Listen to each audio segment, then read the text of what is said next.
I've sat on this bench for many years. I've watched thousands of people walk through those courtroom doors.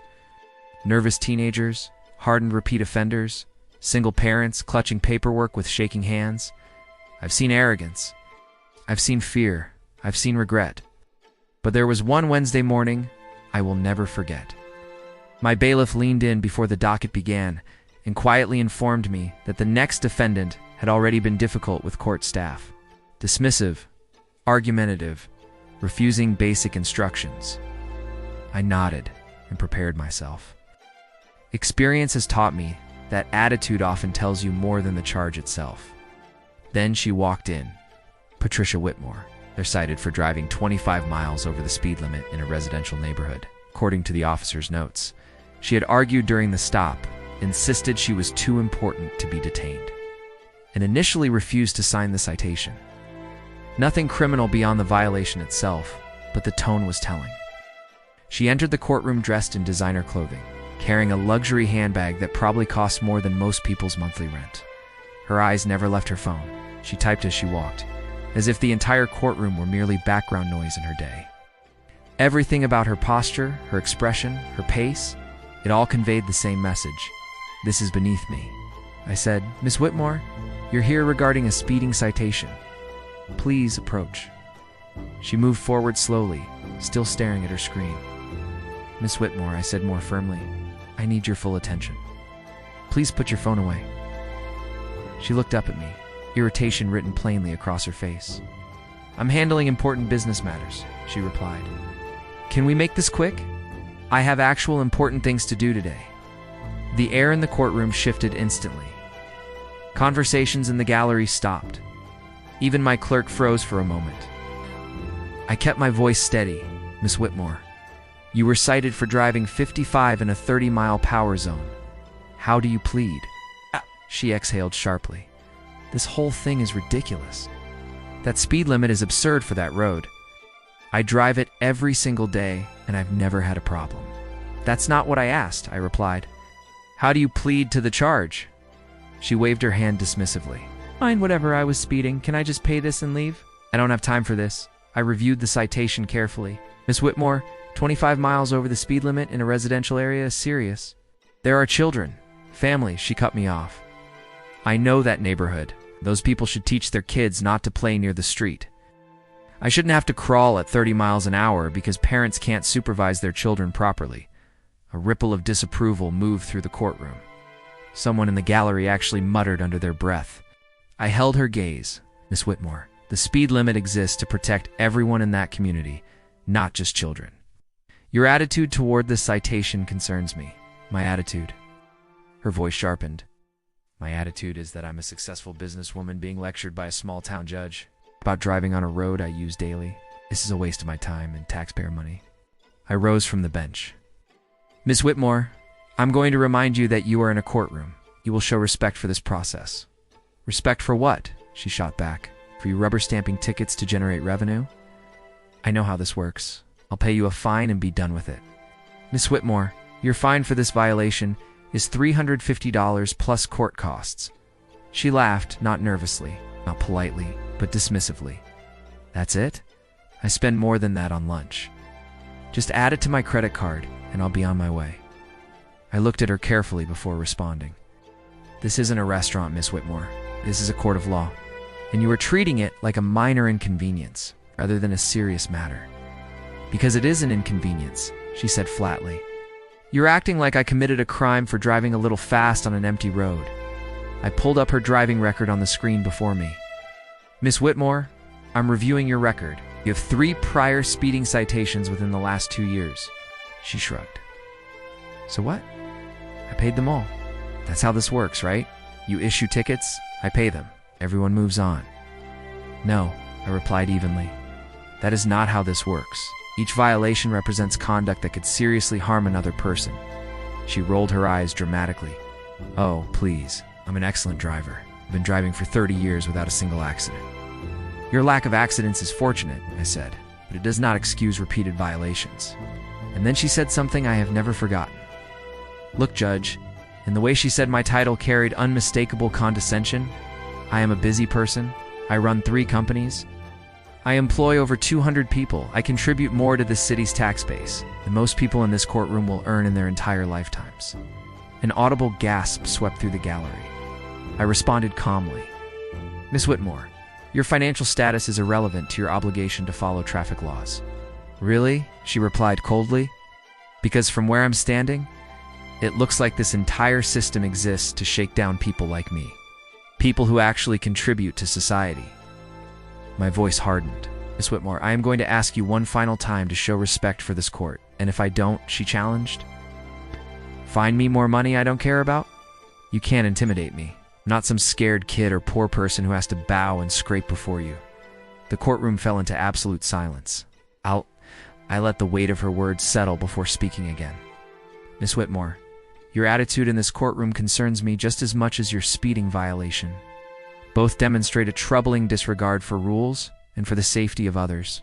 She casually lifted her phone again and glanced at the screen. Are we done here? Because I have important meetings today. Put that phone down, Miss Whitmore, I said firmly. Actually, she said coolly, I think we are. She turned toward the door. Send me the bill. I'll have my assistant pay it. My voice rose, sharp and unmistakable. Miss Whitmore, if you take one more step toward that door without my permission, you will be held in contempt of court. She paused mid-step and turned back slowly, a smirk forming on her face. Contempt? For what? For not being impressed by your little kingdom here. The courtroom stirred, for showing repeated disrespect to this court, for attempting to leave in the middle of an active hearing, and for demonstrating the exact attitude that makes you a danger on our roads. Her eyebrows shot up. Danger. I'm a danger because I don't grovel before a judge in a tiny municipal court. I allowed my voice to carry through every corner of the room. You're a danger because you believe rules do not apply to you. You're a danger because you think your wealth exempts you from basic courtesy and legal responsibility.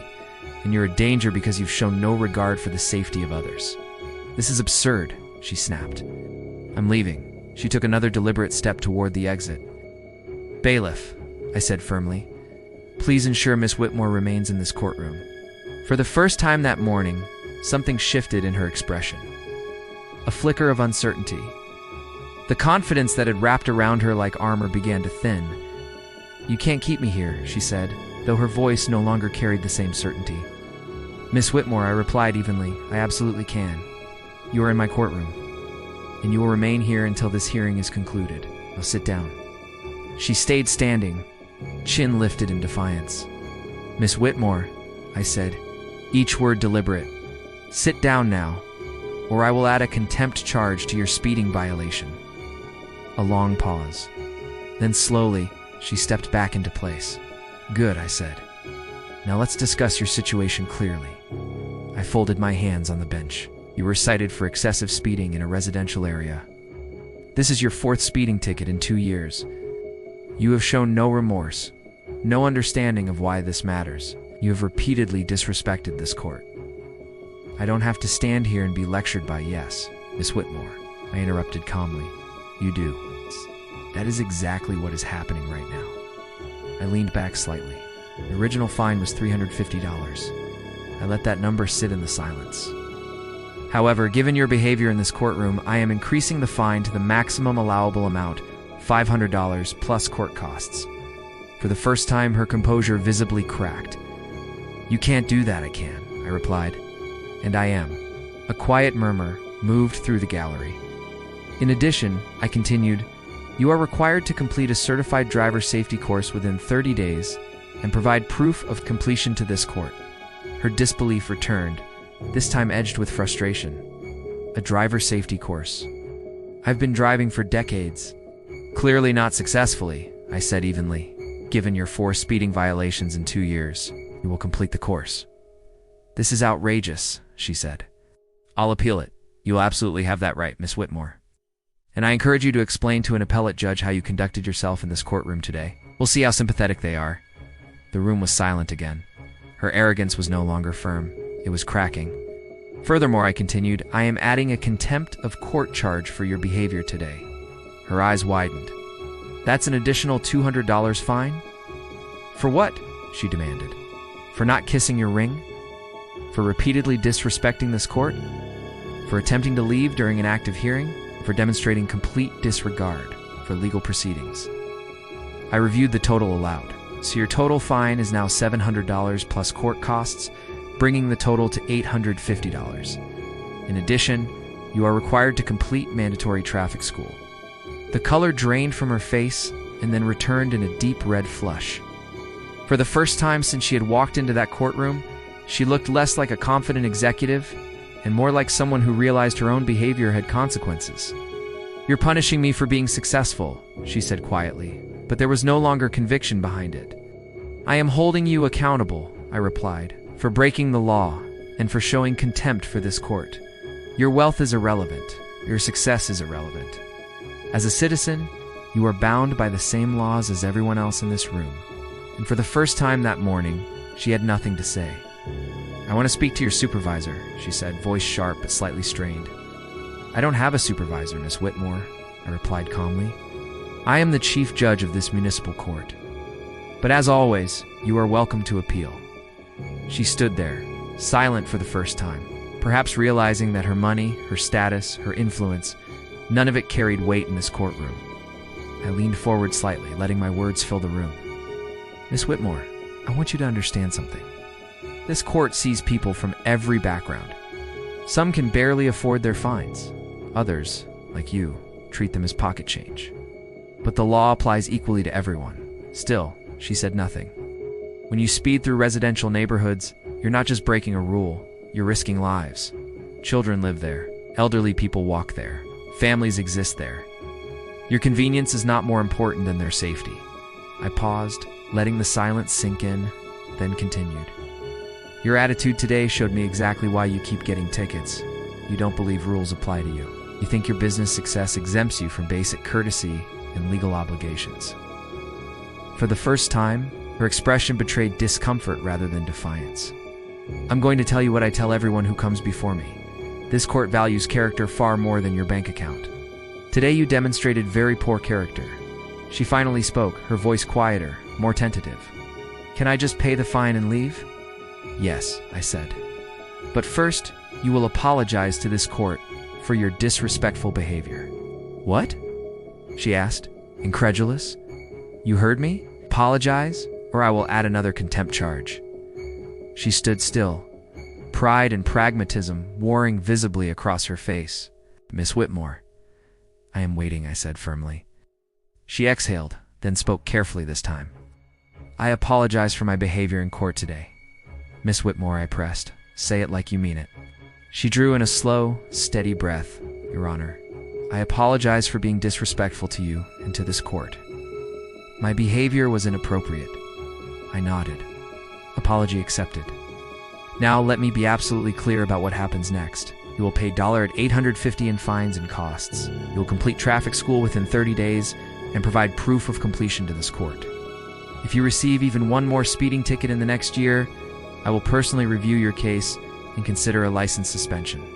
She nodded, subdued. "And Miss Whitmore," I added, lowering my voice so it carried weight, "the next time you drive through that neighborhood at 55 miles an hour, I want you to remember this moment. Remember that your time is not more valuable than other people's lives."